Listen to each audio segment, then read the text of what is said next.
سؤال من أحد المراجعين يقول: هل ممكن للبروستات سرعة جسمية؟ تابعونا بهذا الفيديو. السلام عليكم.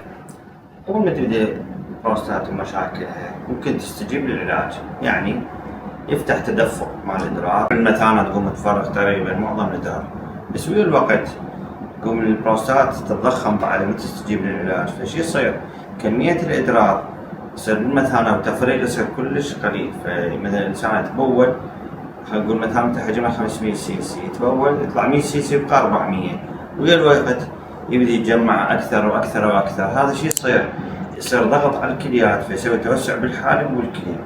بالمحصلة الكلية تريد تفرز الإدرار بعد ما تقدر، يصير اكو ضغط بالمثانة وبالحالب، فبالنتيجة حسوينا على ارتفاع اليوريا والكرياتين.